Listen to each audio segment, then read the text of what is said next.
Bienvenidos. Vamos a dar continuidad en este momento a los requisitos de forma para la expedición de los comprobantes fiscales. Y para esto el artículo 29A del Código Fiscal de la Federación nos da un listado de requisitos. Vamos a encontrar 9 fracciones con requisitos específicos y después de ellas, pues me estoy trasladando hacia después de la novena, en los siguientes 2 párrafos, vamos a encontrar una advertencia.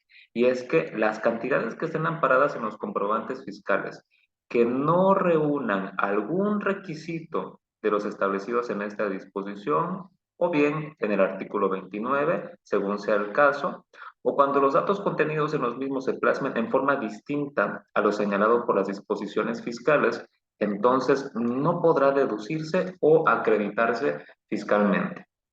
Y lo que busca este párrafo es alertarnos para que no solamente facturemos, sino que facturemos bien, que cumplamos todos los requisitos que estamos aprendiendo en estas clases y que además ustedes en su vida profesional van a continuar actualizando con las reformas y de esta manera pues tengamos bien ejercido nuestro derecho para disminuir nuestro pago de impuestos. Pero si no lo hacemos, entonces vamos a tener gastos no deducibles por requisitos de forma en dichos comprobantes fiscales. Me regreso entonces hacia la fracción primera y vamos a ver que el primer requisito es que se refiere a los datos del emisor del comprobante. ¿Cuáles son? Primero, el RFC, el nombre o razón social, así como el régimen fiscal en el que tribute. Estos 3 datos, RFC, nombre y régimen fiscal, son del emisor del comprobante. Recordando un poquito lo que dice el artículo 29, quien emite el comprobante es quien obtiene el ingreso, realiza el acto o actividad grabado o efectúa las retenciones.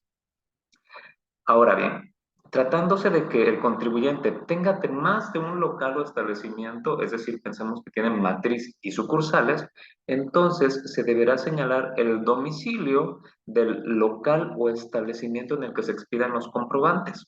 De esta manera, la autoridad podrá diferenciar en qué sucursal se está realizando la venta por el código postal del domicilio en el cual se está expidiendo dicho comprobante.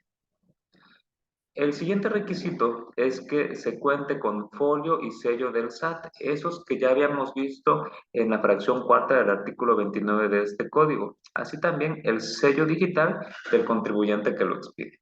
Entonces aquí estamos retomando. Los artículos 29 y 29A se enlazan toda vez que requieren uno los requisitos del otro. El tercer requisito es lugar y fecha de expedición. Por cierto, la fecha de expedición, conforme a reglas de carácter general, es en el momento en el que estás realizando la actividad o estás obteniendo el ingreso.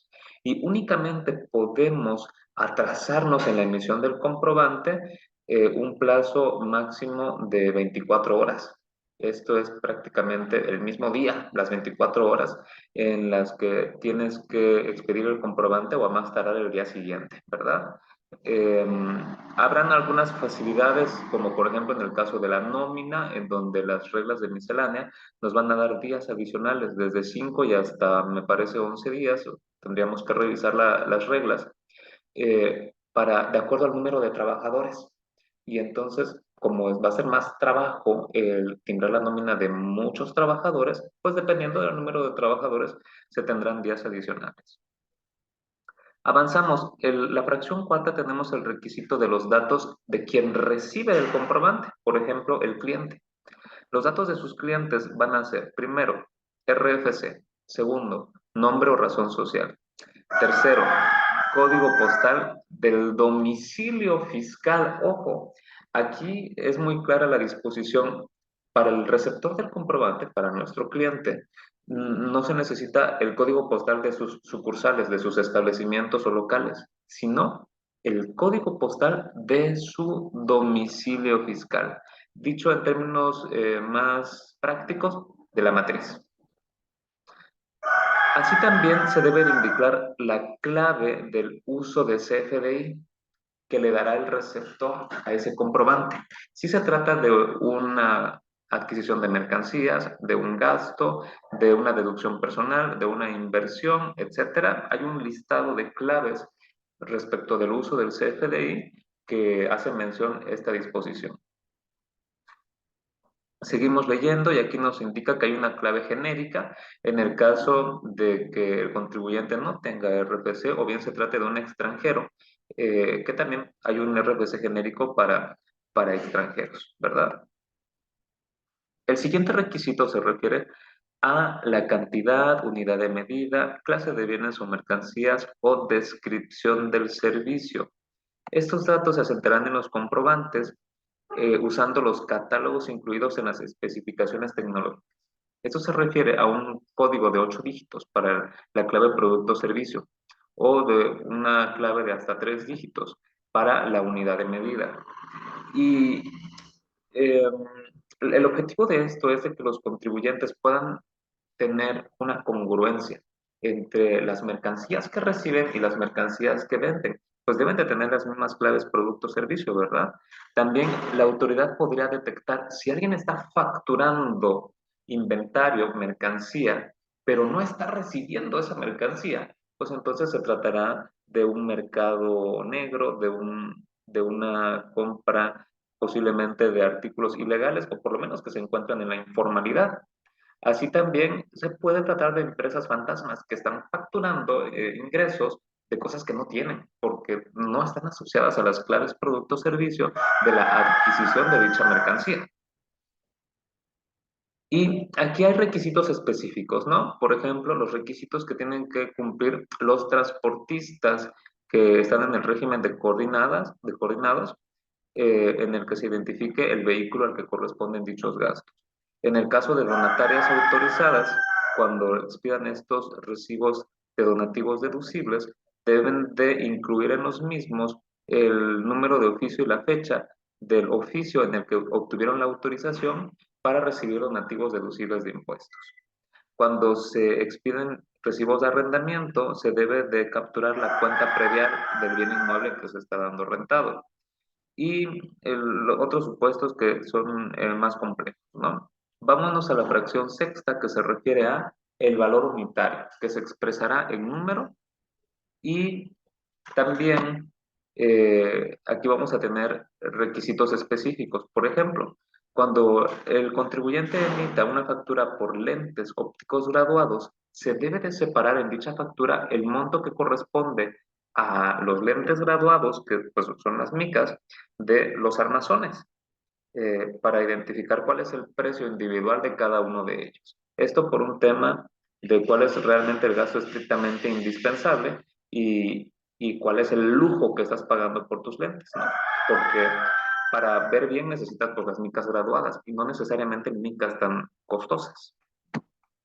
El siguiente requisito es cuando facturamos transportación escolar, debemos de separar el concepto que se refiere a transporte escolar de lo que corresponde a colegiaturas o de lo que corresponde a otros servicios que proporcionan las instituciones educativas. Em, Avanzamos. En la fracción séptima vamos a encontrar también el requisito de el importe total que se consigne en número o letra, conforme a lo siguiente. Y aquí, ojo, porque a partir de aquí surgen disposiciones de qué claves debemos de utilizar en cuanto a la forma y método de pago.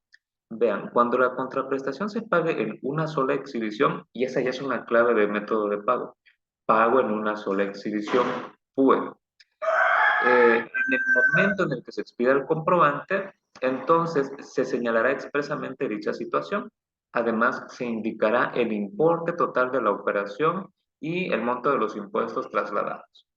Con esto la autoridad pretende que a través de la información que les damos en las facturas, en la clave de pago en una exhibición, ya sepa cuánto nos va a cobrar de estos impuestos trasladados. Sobre todo de aquellos impuestos que se causan a flujo de efectivo, conforme a contraprestaciones efectivamente cobradas y pagadas. Pero cuando la contraprestación no se paga en una sola exhibición o se realiza de manera diferida, entonces se debe emitir un comprobante por el valor total de la operación en el momento en el que ésta se realice y se expedirá un comprobante fiscal digital por Internet por cada uno de los pagos que se reciben. Por lo tanto, cuando todavía no hemos cobrado una factura, esta sí se debe de emitir, pero Como no se está utilizando, como no se está pagando en una sola exhibición, sino que se realizarán pagos diferidos o en parcialidades, entonces la clave es diferente. La clave es PPD, pago en parcialidades o diferidos. Y esto nos obligará a que por cada pago que recibimos, vamos a expedir otro comprobante, que es un complemento de pagos, en un CFDI de tipo pagos. Y sobre eso es a lo que me voy a referir en este momento. Vamos a hacer un ejemplo de cómo se hace una factura en PPD y con los complementos de pago. El siguiente inciso se refiere a señalar la manera en la que estamos cobrando las operaciones mediante la clave de la forma de pago correspondiente. Bien, entonces ya me puedo dirigir hacia este ejemplo que vamos a realizar, el del inciso B, cuando no se pague en una sola exhibición, ¿sale? Para esto vamos a ingresar a nuestro sistema en la versión demostrativa, la cuenta demo, y vamos a ingresar al módulo de emisión, emitir CFDI, recibo de honorarios, moral. Vamos a imaginar que estamos expidiendo nuestro recibo de honorarios. Y en los datos del emisor no modificamos nada. En los datos del receptor vamos a buscar al cliente. En este caso yo voy a tomar mis datos para llenar los campos que corresponden a los datos del receptor del comprobante. Ustedes también podrían hacer su propio ejemplo. Y en forma de pago voy a cambiar, en vez de utilizar la forma de transferencia, me voy a desplazar hacia el final donde está la clave 99 por definir. Y en método de pago voy a cambiar la clave PUE hacia la clave PPD, que es pago en parcialidades o diferido. Precisamente porque cuando expedimos un comprobante que no hemos cobrado, no sabemos cómo nos van a pagar. Por lo tanto, no debemos aventurarnos a elegir alguna forma como cheque, transferencia o tarjeta, porque pues en el futuro no sabemos si realmente así será. Lo correcto es dejar la forma de pago por definir y el método de pago PPD. Nos desplazamos hacia abajo y en la descripción voy a escribir la palabra honorarios y voy a seleccionar, por ejemplo, la segunda opción que dice honorarios por servicios de auditoría. Automáticamente ya tenemos aquí las claves producto-servicio, las claves de unidad de medida y el valor unitario sí lo voy a modificar, voy a poner un valor unitario de 400,000 pesos. Y en objeto de impuesto está activado sí, objeto de impuesto con la tasa del IVA del 16%. Damos clic en agregar concepto y verificamos cuál es el monto total, 464,000 pesos, está perfecto. Damos clic en generar. Bien, ya tenemos nuestra factura con la clave de pago en parcialidades o diferido, precisamente porque no hemos cobrado esta factura por servicios de auditoría. Ahora vamos a explicarles cómo se hace un CFDI tipo pago, complemento de pago. Y para tal efecto, vamos a ingresar al módulo de emisión, emitir CFDIs y buscamos la penúltima opción que dice complementos de pagos. Los datos del emisor no los movemos. En los datos del receptor voy a buscarme a mí mismo como cliente para que el sistema cargue los datos.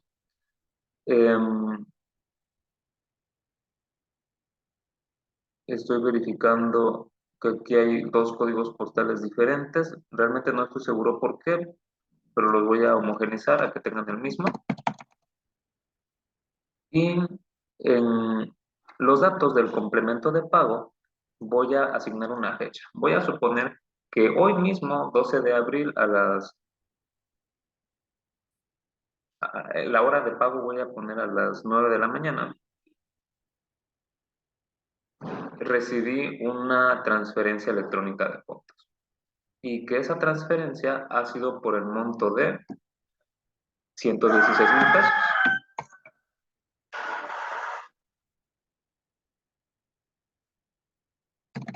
Bien. Em, Ahora voy a dar clic en el botón de agregar CFDIs. El sistema me va a emitir un listado de las facturas que tienen la clave PPD y que por lo tanto necesitan recibir complementos de pago. Yo podría hacer un filtro de búsqueda